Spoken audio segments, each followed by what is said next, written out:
Good evening.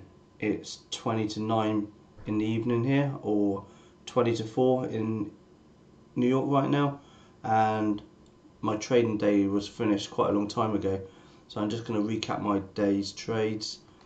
On my screen is the 5-minute MES, which is the S&P index futures. On my pre-market video today I talked about, I had a couple of levels I was watching. Let's just quickly look at the hourly, and I was watching the pre-market high. Just put my pen out.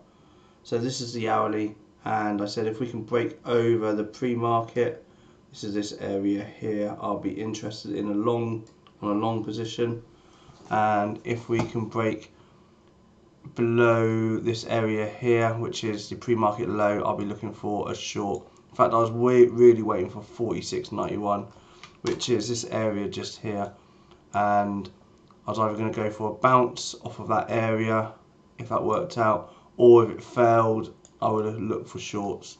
So that was my plan: either play that level, either bounce or rejection, or break and retest, or play pre-market high, which is that level there. And that's it. I didn't really have any other plans. I didn't even discuss this area I was watching, because that would have worked as well, but the drawings are there. So let's go to the 5-minute for a second, and then let's go through my trade. So my first trade, I was waiting for the pre-market high, and that was the pre-market, not yesterday's post-market, but today's pre-market, which was around about here. You can see it's an area of confluence as well. In fact, I had my level there, but the actual place was around about here. So looking at, there we've got yesterday's low near the close. We had a bit of an area, tested it there, and then we came in and what was the floor became the ceiling, and it came down. And so the market opened 9:30, was about here, and we saw it push up a bit, and it came into this area, touched the area I was watching, and then pulled back.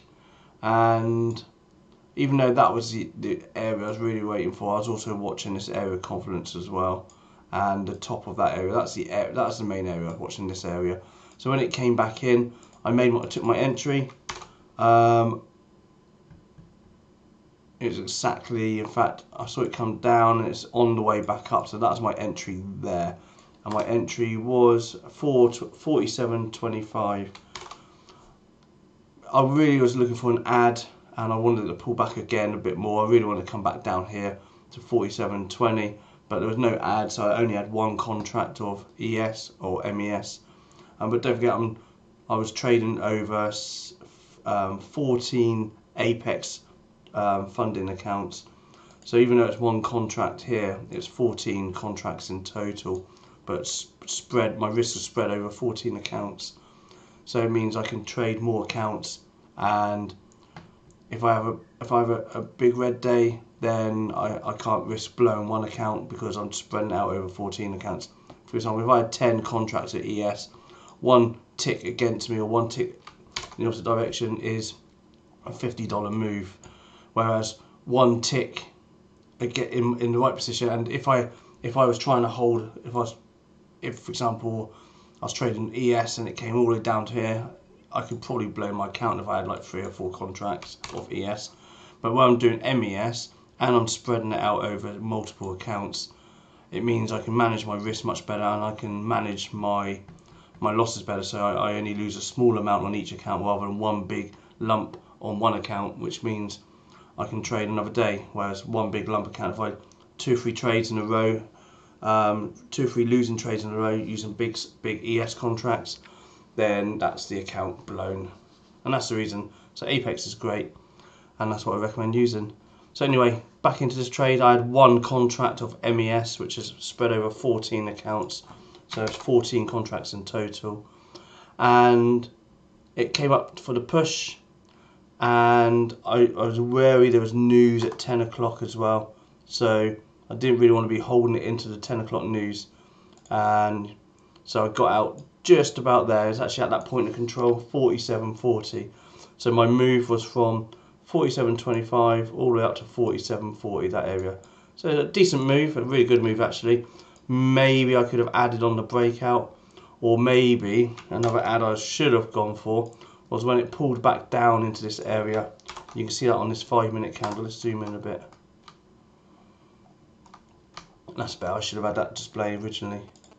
So maybe I could have added when it came down to here, but I didn't. I just kept my one contract and I got out just about there. In fact, when it broke that candle was when I got out.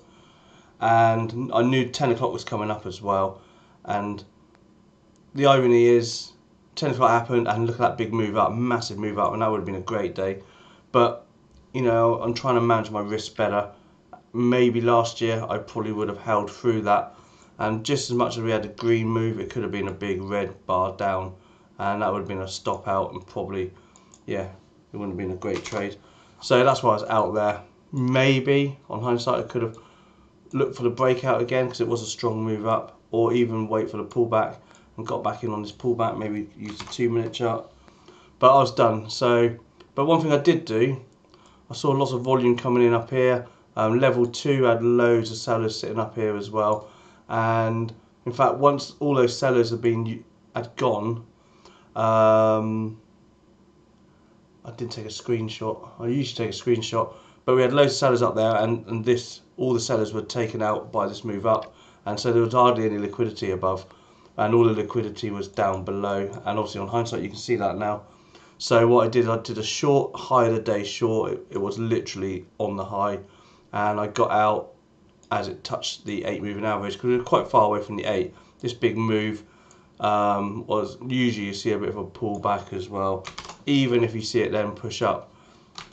So that's it. When my trade was done, that was me done for the day. I was toying with the idea of getting into the pullback for another move up, but I didn't, only because there wasn't much liquidity above. And so we saw this double top, and I'm glad I didn't because we had this big move down. That was good. So I was up on that trade. I did have one losing trade today, and that was oil. A bit annoying, but it is what it is. So on the hourly, my plan was a break and retest of this level. Look at that consolidating. It looks like it's going to squeeze up. Look at the volume reducing as well. Keep an eye on this. Got volume reducing. Look at that for a nice bear flag. I can see that pushing up in a minute. Anyway, I'm not trading today. I'm done. But anyway, I was waiting for the break and retest, and you can see it did break that level and it came back, but I didn't play it that well. So back into the 5-minute. So I got in.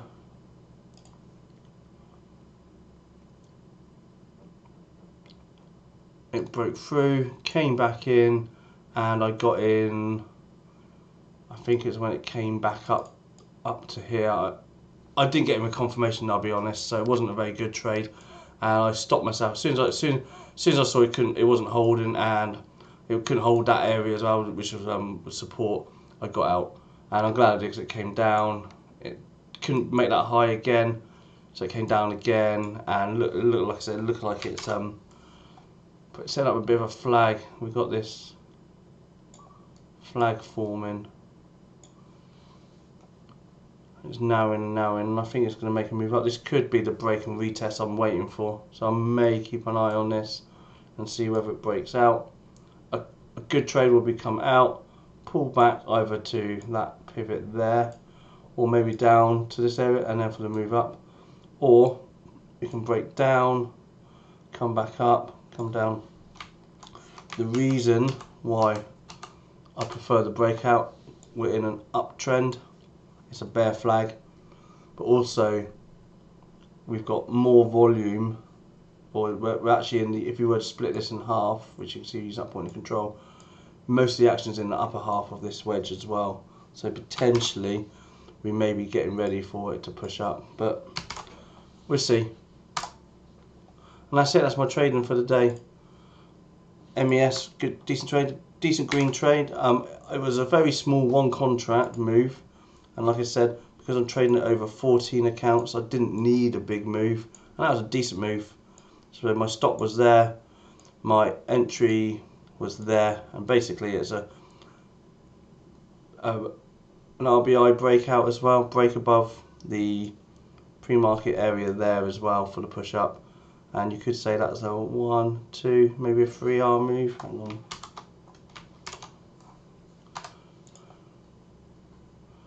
Entry is there.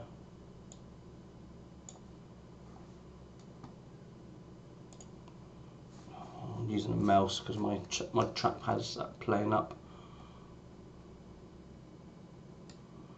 So where's my entry? It was about there. My stop was going to be below that area there, and my exit was there. So that was a, maybe that's not a bad move. Let's just give it, as I got it on the breakdown there. That was a 4R move, so not a bad move at all. And 4R, one contract, spread over 14 accounts. It was a decent day.